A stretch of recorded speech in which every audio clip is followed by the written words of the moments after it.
Hola a todos, bienvenidos a Casa Noaj, comunidad noágida en la provincia de Buenos Aires, República Argentina.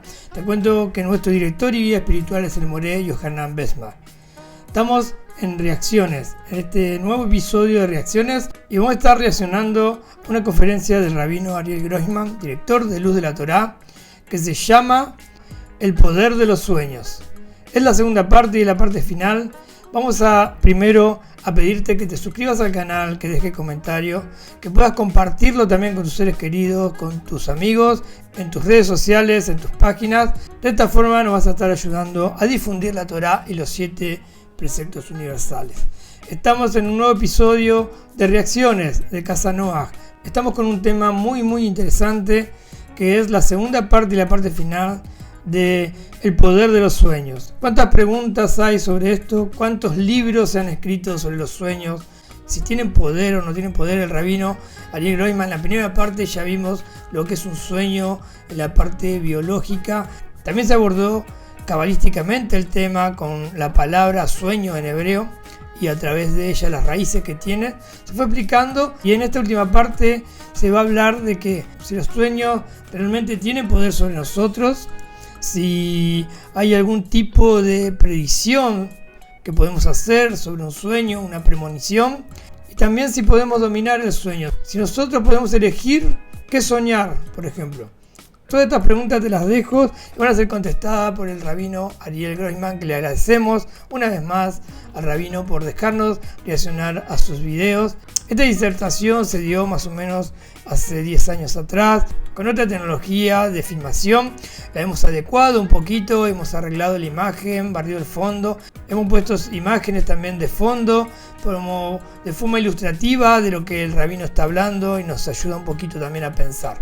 Así que bueno, sin perder más tiempo, vamos a estar reaccionando a la segunda parte y parte final del Poder de los Sueños. El sumo sacerdote usaba este pectoral como forma profética. Él tomaba eso, y cuando el pueblo judío tenía algún tema que no podía dilucidar, le preguntaba a él, y las piedras milagrosamente se empezaban a iluminar. Como si fuera que hoy día, como los juegos como electrónicos que tienen luces, lo mismo las piedras se empezaban a iluminar.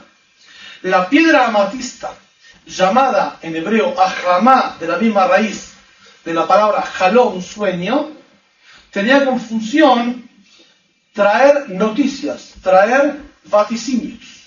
De acá vemos la vinculación a lo más profundo que estamos hablando, que el sueño es no solamente un artilugio de la biología y psicología humana para eliminar toxinas, pensamientos errantes, pensamientos frustrantes, sino algo más profundo. El sueño como elemento donde se transmiten ahí mensajes. Mensajes. Esto está incrustado en la palabra amatista en hebreo, ajramá, de la misma raíz. ¿Cuáles son estos mensajes, estas profecías? Para entender por qué, uno puede decir, mira, yo soñé, de hecho es un fenómeno generalizado en todas las culturas, que la gente de vez en cuando sueña cosas y esas cosas pasan.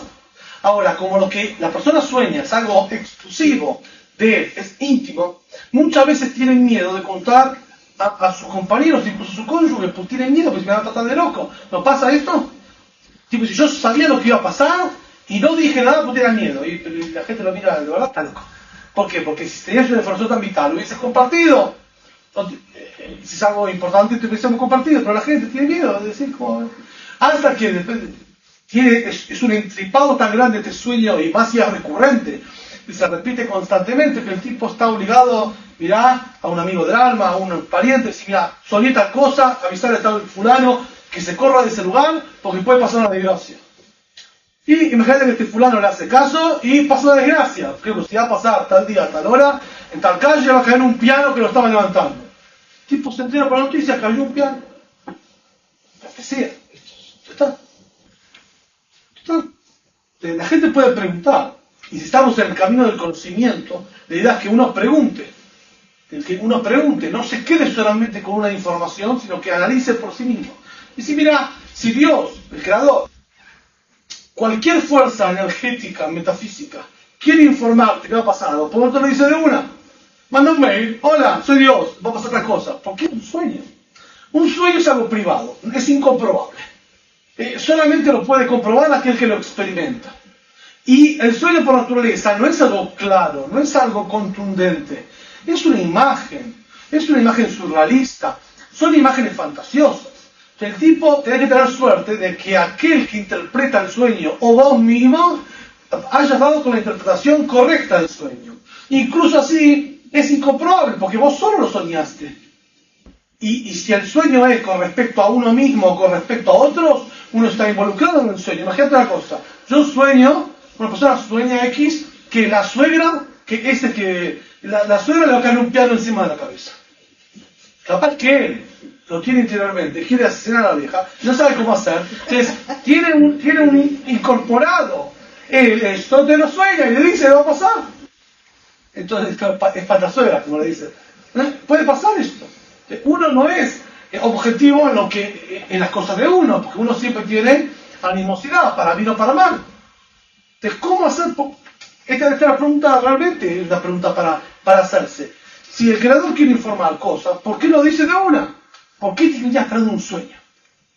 Por lo menos que varios sueñen lo mismo, cosa de ponerse de acuerdo. No, un tipo soñó.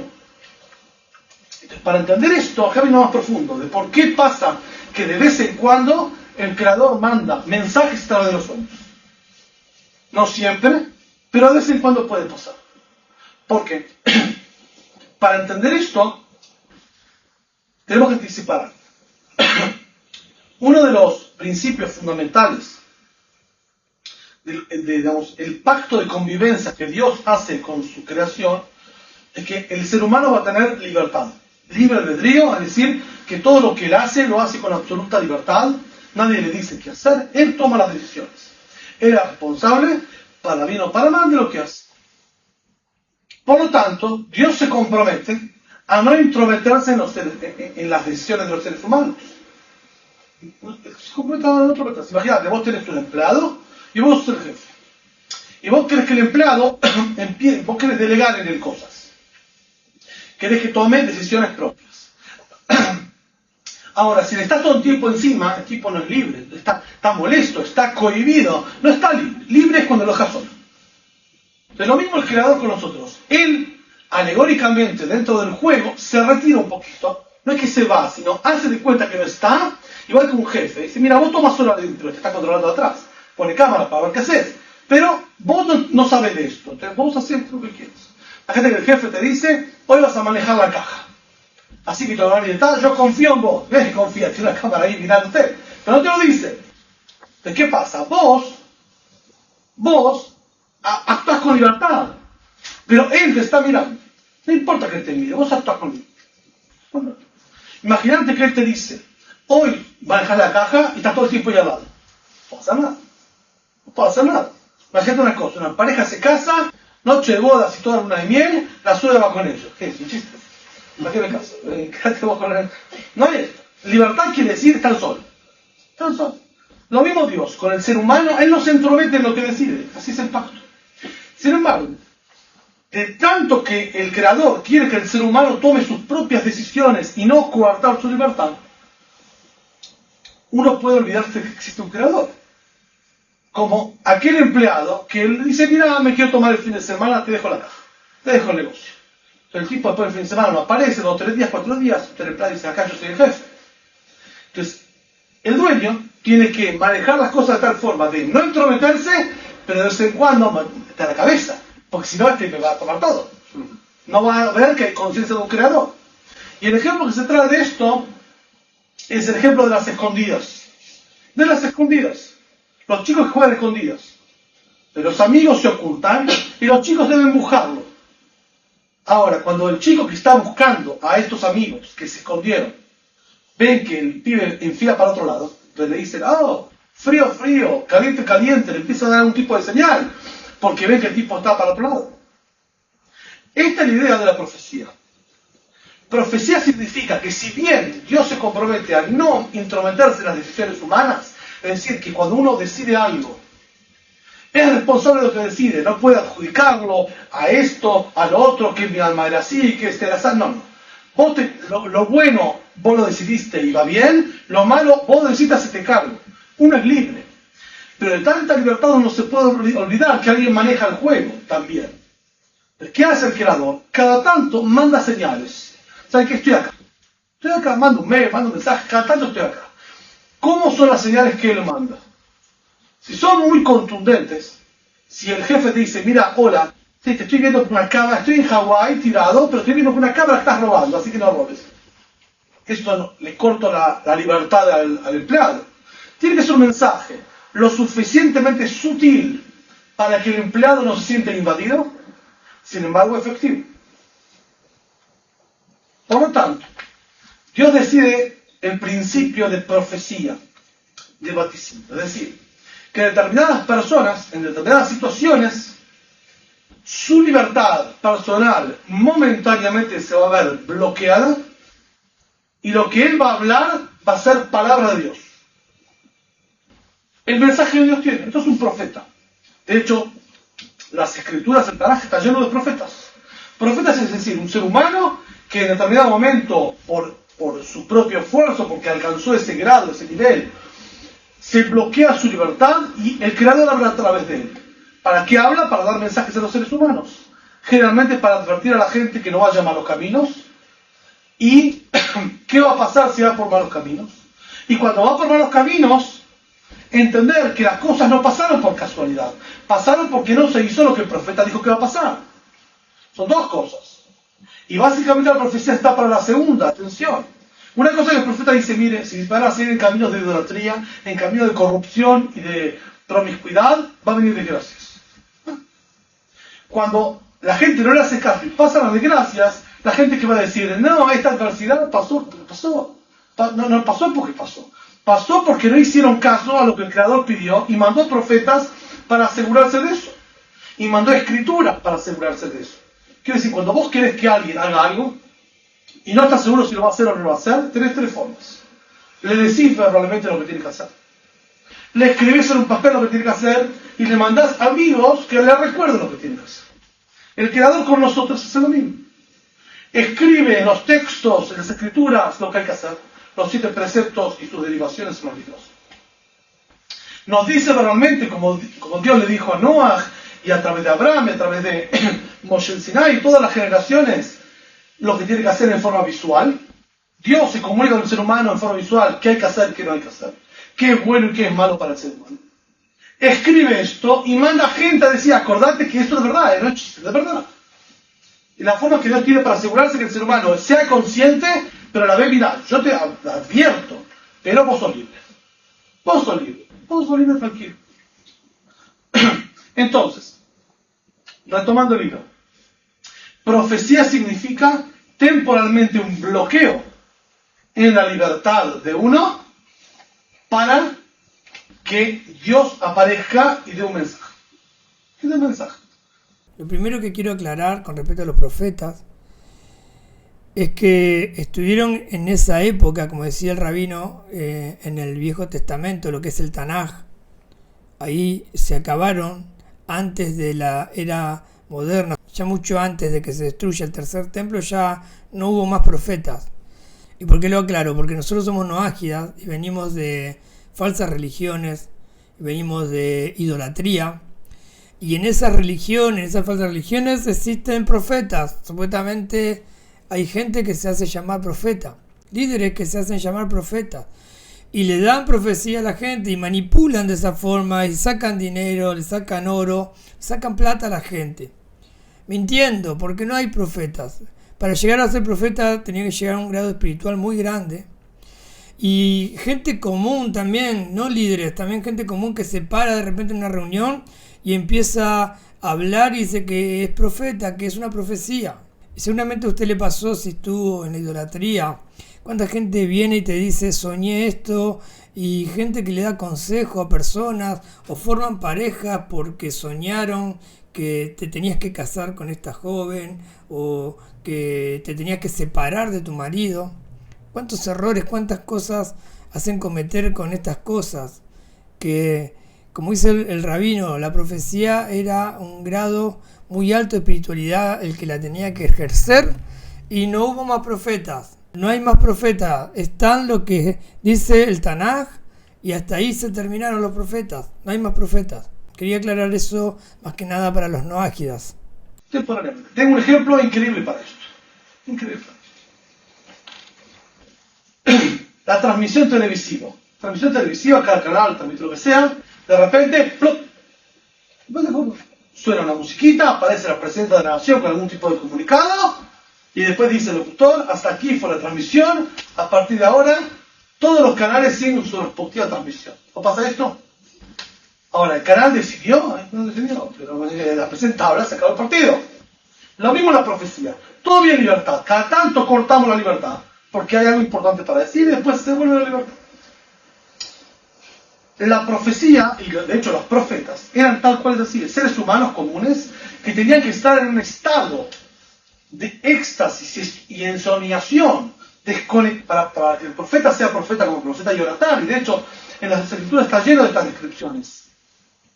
Tenía que el profeta desconectarse de la gente, ir a un lugar aparte, entrar a una especie de trance, de meditación, de ensoñación, magnetismo, embelesado, hasta que este ser humano entraba totalmente en onda, hasta que Dios hablaba, le mandaba una imagen, y esa imagen era la profecía. Después el tipo volvía a su normalidad y contaba a la gente lo que Dios le dijo. En un ser humano convencional, de vez en cuando pasa. ¿Cuándo pasa? Pasan algunas profesiones. Que Dios bloquea la libertad no solamente para hablar, sino para hacer. Sabemos que Dios da la vida y quita la vida. Lo que está en el medio uno lo decide. Pero uno no decide cuándo viene al mundo y tampoco decide cuándo se va al mundo. Uno decide lo de la mitad. Ahora, ¿hay seres humanos que pueden decidir sobre la vida de otro? No hay. Puede ser el mejor médico, el mejor cirujano. Se le va el tipo en la operación. Puede ser el peor médico y hace toda la mala praxis de proveer, el tipo sano. Dios decide cuando entra, cuando la vida queda, cuando la vida sale. Puede ser la pareja sana, perfecta, con todos los análisis, joven, no tiene hijos. Tiene hijos. Los médicos dicen, no sé lo que hacer, probamos todo, no tiene hijos. Puede ser una persona que nunca lo buscó y de repente un accidente y ya está. Y tiene un hijo, sin buscarlo, sí, una persona grande. Dios decide cuando viene la vida, Dios decide cuando se quita la vida. Profesiones que tienen que ver con dar vida y sacar vida, como los médicos, su libertad en lo que respecta a la vida es bloqueada. Es bloqueada. ¿Por qué? Porque ellos no pueden atribuirse derechos sobre lo que es del Creador. El Creador mandó esto, El versículo de esto es explícito en el segundo libro de la Torá. Habla, hay un versículo que dice en hebreo, rapó y rapé. Curar, curarás. ¿Qué significa? De acá sabemos que el médico tiene permiso para curar. ¿Por qué permiso? Uno puede argumentar muy fácil. Mirá, esta persona tiene una enfermedad, ¿quién se la mandó? ¿El Creador? Bueno, yo no puedo interferir en esa enfermedad. El Creador debe ajustar alguna cuenta con este ser humano. Que yo voy a curarlo. Uno podría argumentar así. ¿Para qué el médico va a curar? Este tipo tiene que tener la enfermedad. No, el versículo dice, curar, curarás. Tenés permiso de hacerlo, pero no es que lo vas a curar y enseguida vas a sanar. Si va a querer el Creador, sí, si no, no. Ahí el rabino dice, hay profesiones que no tienen la libertad absoluta, como el médico. Cuando deciden sobre otra persona, sobre la salud de otra persona. Dios da la vida y Dios saca la vida. Otra de las profesiones que no la nombra el rabino es también, pero está bueno para que ya también aprendamos, es los jueces. Los jueces también no tienen libertad absoluta sobre lo que juzgan, porque marcan la situación que va a vivir determinada persona. También los jueces no tienen libertad absoluta en la decisión que tomen. Y otra de las profesiones también, que es muy importante, son los presidentes. Los ministros de cada nación también están guiados desde el cielo, porque deciden, y cada decisión que tomen ellos va a repercutir en muchas personas, en los habitantes de cada país. Entonces a veces renegamos contra un presidente y hay peleas familiares y hay, discusiones, y en realidad uno tiene que saber que Hashem lo puso y Dios decide. ¿Está bien? Dios va a usar a alguien malvado para que tome decisiones malas y va a usar a alguien bueno para que tome decisiones buenas. si es un líder en una nación. Pero es voluntad de Hashem, es voluntad de Dios, y todo, sabemos que todo es para bien. Entonces los médicos, los jueces y los ministros de naciones, o sea, los presidentes, son los que no tienen libertad absoluta en sus decisiones. ¿Pero qué vamos? Vamos a lo siguiente. Un ser humano convencional, no médico, no nada. Hay otras situaciones donde un ser humano tiene profecías y vaticinios de lo que va a pasar. Un ser humano convencional, ¿cuándo es el momento de él de tener un vaticinio y una profecía? El momento del sueño, donde no es consciente. Si sería consciente, no podría estar en pie frente al colapso que le provoca Dios hablándole. Se derrite. Directamente colapsa. Tiene que haber una situación intermedia donde él esté y no esté. ¿Cuál es la situación donde uno está y no está? En ensoñación, cuando uno sueña, que está pero no está. Los pensamientos le fluyen, pero no hay un intelecto activo sobre eso. Es por eso que los sabios del Talmud indican que el sueño es una sexta parte, es decir, 1 de 60 de la profecía. ¿Vos querés saber lo que es una profecía, un vaticinio? Los sueños. Los sueños pueden llegar a ser profecías y vaticinios. ¿Vos querés saber qué experimenta un profeta? Los sueños. Imagínate una pequeña medida, una pequeña degustación de lo que es una profecía. 1 en 60 es esto de los sueños. Por eso los sueños son imágenes surrealistas, imágenes exageradas, sin coordinación absoluta. Son las imágenes que el Creador da para entender qué pasa, por qué pasa y dónde pasa. Si es que la persona es meritoria de que se le revelen profecías en los sueños, hay una buena noticia y una mala noticia.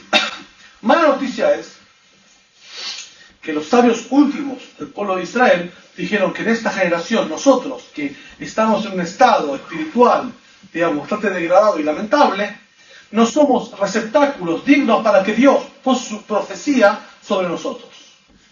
Así que la mayoría de nosotros cuando soñamos no tenemos profecías. No tenemos profecías. ¿Por qué soñamos determinadas cosas? Porque lo pensaste antes, por 20.000 cosas. Pero profecías hoy en día no tenemos. La buena noticia es que no tenemos profecías en los sueños. Si tuviéramos profecías, seríamos privilegiados y a la vez responsables. Quiero ver. Es muy fácil. Imagínate, te dicen, mañana te ganas el loto, 2 millones de pesos. Oh, alegre, todo bien. Cuando lo vas a cobrar, hay dos, tres patrulleros esperándote, señor, la FIP, señor, usted debe, señor, no es tan fácil. Cuando uno quiere un privilegio espiritual, debe estar dispuesto a pagar la responsabilidad que eso conlleva. No están seguros. ¿Cuántos hay que fueron a cobrar la boleta del PRO del Kini y enseguida los pararon porque tenían otra deuda? Ahora tenés que pagar, bueno, paga esto y doble. Entonces, el concepto de profecía significa que Dios te bloquea la libertad y habla a través de esto. Esto es el sueño. Esta explicamos desde el punto de vista del conocimiento, ¿qué significa sueño? Sueño como restauración, como profecía, como... Ahí el rabino confirmó lo que estábamos diciendo antes, que bueno, en este tiempo, por la espiritualidad que tienen estas generaciones, no somos receptáculos, no somos recipiente para poder tener una profecía. Entonces ahí es una mala noticia, pero también es una buena noticia, dice el rabino. También es positiva la noticia porque conlleva una responsabilidad muy grande tener profecías. Entonces ahí está lo que decíamos nosotros. Como gente se atreve a decir, yo soñé esto y te va a pasar esto. O gente que se dice, se hace llamar profetas en este tiempo, profetas.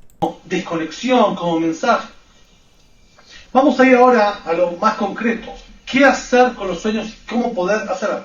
En primer lugar, hablamos si tienen poder hoy en día los sueños y dijimos que hoy en día no tienen poder los sueños como tales. Es decir, si una persona sueña algo de muerte, algo de falta de salud, falta de sustento, hoy en día podemos establecer a priori que no tiene ningún poder. El hecho de soñar no requiere nada. ¿Qué uno debe hacer con el sueño? Dejarlo estándar, sin ninguna preocupación. Ahí está rectificado. No tienen poder los sueños sobre nosotros.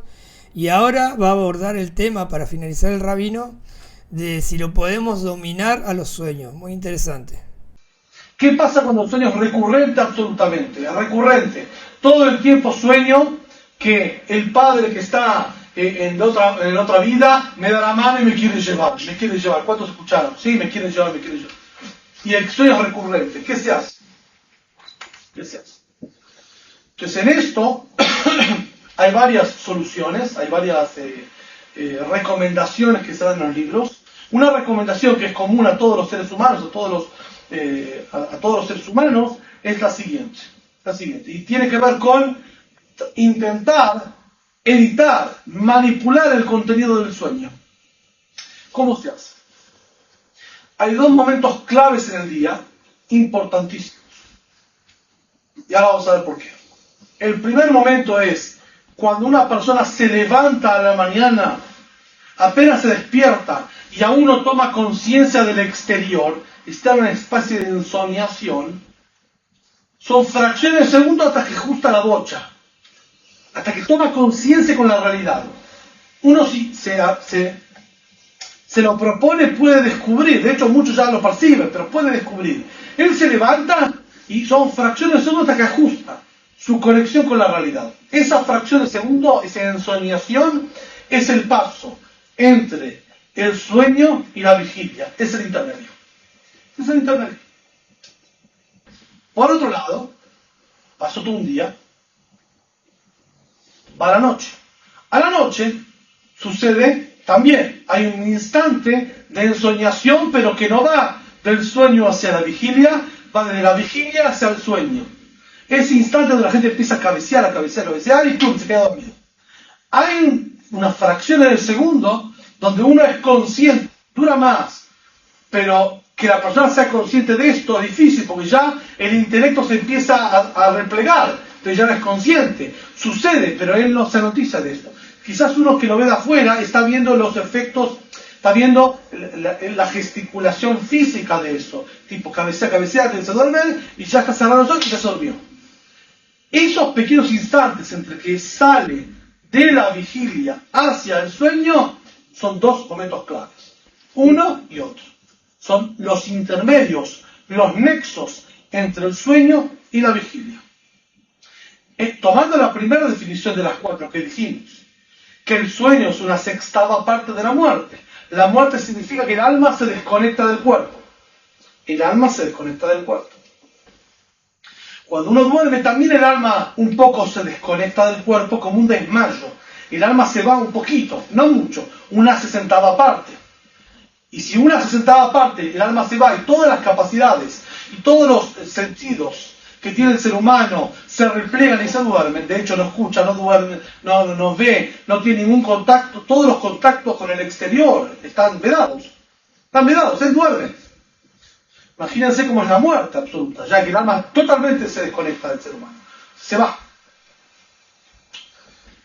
En esos momentos de intermedio entre sueño y vigilia y sueño, que en realidad son los momentos donde el alma sube y el alma baja, el alma se repliega, se desconecta un poco del ser humano y después vuelve cuando se despierta.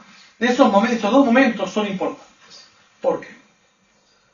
Se establecen los escritos de Israel como sugerencia para todos los seres humanos. Si una persona tiene un sueño recurrente malo, lo que debe hacer es lo siguiente: imaginarse esa misma graficación, esa misma imagen. Por ejemplo, él ve que el padre fallecido le pide la mano para llevárselo, típico sueño de muerte. Lo que él debe hacer es imaginarse la situación al revés, el padre abrazándolo, o sea, como que el padre no se va, no está fuera del mundo y él se lo quiere llevar, sino al revés. Él está naciendo y el padre lo está recibiendo. Esa imagen que uno la puede graficar en la mente, proyectarla en esos dos instantes. En el instante de sueño a vigilia y de vigilia al sueño. Hace falta tomar conciencia de esto y proponérselo y hacerlo. Es fácil hacerlo, hay que ponérselo. Y estar atento con esa imagen, uno lo puede escribir, lo puede graficar, tener esa imagen en la mano, y cuando siente que se está poniendo dormido, mirar eso. Es muy posible que la persona, con esa información última con la que ingresa al sueño, sueñe ese contenido del mensaje reparador de aquello que está soñando en forma negativa. ¿Se entiende? Es tomar el último minuto de vigilia y proyectarlo hacia el sueño. arrastrar eso hacia el sueño. Arrastrar eso hacia el sueño. Como yo veo que un tren se va y agarra un tipo, vos andás con él, lo meto.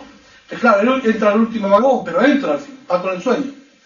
Si uno quiere transformar ese sueño negativo y realmente la pesadumbre, la primera sugerencia es no dar importancia, no dar entidad a eso, dado que en la mayoría de los casos la gente el sueño de él no tiene ningún poder. ¿Bien? Si ya la persona se molesta, está muy inquieta por lo que sueña y no sabe qué hacer y se angustia, esto es lo que se le sugiere. Mirá, reflexioná sobre ese sueño que vos tenés, imaginate lo contrario y pensá en él, proyectarlo desde la vigilia hacia el sueño, y eso va a hacer que quizás con entrenamiento puedas soñar con lo que soñaste, pero viceversa. En vez de que tu padre te lleve, vos estás siendo recibido a la vida por tu papá, digamos, y eso puede tener efecto espiritual para que si había algún mensaje oculto ahí, se transforme, y en el idioma de la Kabbalah se dulcifique, es decir, se transforme de lo amargo a lo dulce. Si es que es una terapia, pero es una sugerencia, una práctica que se hace, y acompañar esta práctica de algo muy interesante. Entonces, la mayoría de los sueños no hay que darle importancia, no tiene ninguna importancia, como está en la primera parte, en el primer video de la conferencia del rabino. En el primer video él explica esto, que son residual, es lo residual de la mente, queda y es lo que saca la mente a través de los sueños. Ahora, si es recurrente, hay solución. La solución es meter en el último instante, antes de dormirse, una imagen. Y yo creo que podemos ahí manipular lo que queremos soñar. Pensando lo contrario, meter la última imagen en el último instante, cuando me estoy por dormir, ahí es una forma de manipular el sueño que voy a tener para cambiar, para dulcificar, como dice el rabino, para dulcificar el sueño. Y entonces cuando uno se va a dormir, por eso siempre se recomienda hacer tefilá, o sea, recitar un teilim, decir el Shema, pensar en cosas buenas, no acostarse con un noticiero que está dando muerte, crímenes o películas malas. Siempre irse a dormir y antes de dormir pensar en cosas positivas, imágenes buenas que puedo hacer mañana para tener un mejor día, para ser mejor persona, con esa imagen. Y cuando me levanto también, por eso se ora antes de dormir y también cuando te levantás. Ahora, qué buena solución está en el último instante, cuando me estoy por dormir, meter una imagen para que pueda soñar sobre esa imagen que contradice lo que me viene perturbando, lo que todas las noches vengo soñando, que por ahí es un sueño malo. De esta forma se soluciona. Por eso es que es importante, los jóvenes que están con celulares, y la mayoría se duermen con los celulares. Yo tengo hijos adolescentes. Los jóvenes se van con la imagen última de lo que están viendo en TikTok o en cualquier red social y no sabemos qué están viendo. Puede ser algo feo, puede ser algo bueno, no sé, pero con eso te vas a dormir. Por eso la mente necesita ir apagándose de a poco, no que en la noche tu última imagen cuando te estás por dormir sea un TikTok. Pero bueno, ahí está la solución que da el rabino. Está el alma y está el cuerpo. El cuerpo, cuando uno duerme, se retira el alma se retira del cuerpo. Como una persona que se desviste y se duerme. Duerme desnudo, imagínate.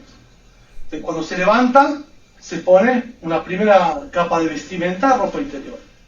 Anda por la casa, se pone una segunda capa de ropa ya más exterior. Camisa, o sea.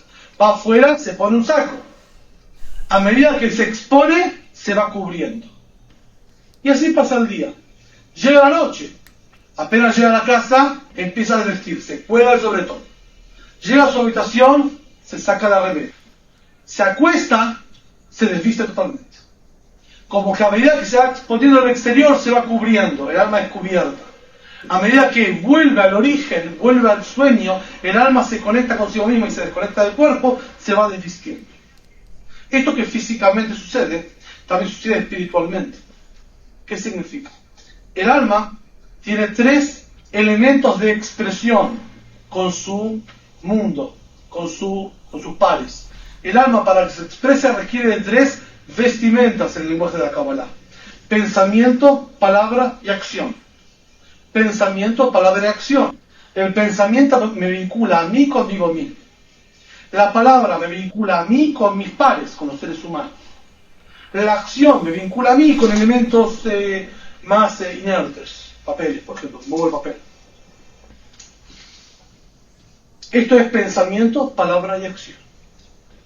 Ahora, cuando el alma tiene que volver a su origen, el proceso es inverso. Viene acción, palabra y pensamiento. Vamos del principio, vamos de nuevo. Cuando una persona se despierta, ¿qué es lo primero que activa? Su pensamiento. Toma conciencia del exterior, de su alrededor. Después habla y después hace. Así es el orden. Uno piensa, después habla, después hace. Termina el día, lo primero que hace cuando uno se va a dormir se acuesta, o sea, hace la última acción. Saluda a sus seres queridos o pronuncia algún rezo al Creador, habla, y lo último que hace es desconectar, desenchufar es el pensamiento. Apenas se levanta es pensamiento, palabra y acción. Cuando duerme, acción, palabra, pensamiento, inverso. Al igual que el cuerpo de él fue vistiéndose de adentro hacia afuera, ropa interior hacia lo exterior, y a la noche del exterior hacia lo interior. ¿Qué es relevante en esto? Esto es muy importante. El momento de la ensoñación, del paso del sueño a la vigilia y de la vigilia al sueño, estas dos puntas, por decirlo de una forma, son los nexos conectores entre el alma y el cuerpo. El alma viene al cuerpo en ese instante, en el instante de vigilia, cuando del sueño pasa a la vigilia. Y el alma se va del cuerpo temporariamente hasta el día siguiente, en el momento de la vigilia del sueño. Estos momentos son muy poderosos para pensar, proyectarse, imaginar cosas positivas, y seguramente el Creador va a tomar esto como un gran gesto, porque es la idea de querer conectarnos con nuestro alma. Si estamos cerca, todos los seres humanos, de nuestro alma, es en esos dos instantes, difícilmente perceptibles, pero muy prácticos. Si una persona se entrena, va a poder. Ahí termina hablando el rabino de la vestimenta del alma, pensamiento, habla y acción, que es un poco lo que tenemos que ejercitar. Pensar bien, pensar en cosas buenas, llenarnos de cosas buenas, mirar cosas buenas, escuchar cosas buenas, para poder hablarlas y también accionar de esa forma. Así que le agradecemos al rabino Ariel Groyman, director de Luz de la Torá. Ustedes lo pueden seguir en sus redes sociales. Tiene enseñanza buenísima para todos los noágidas. Entonces, este fue un episodio más de reacciones de Casa Noaj, comunidad noágida en Buenos Aires, República Argentina. Si por primera vez estás viendo este canal, espero que te haya gustado, que te suscribas también al canal, que compartas este video, que puedas difundirlo en tus redes sociales con amigos, con familiares. Nos estamos viendo entonces en la próxima reacción.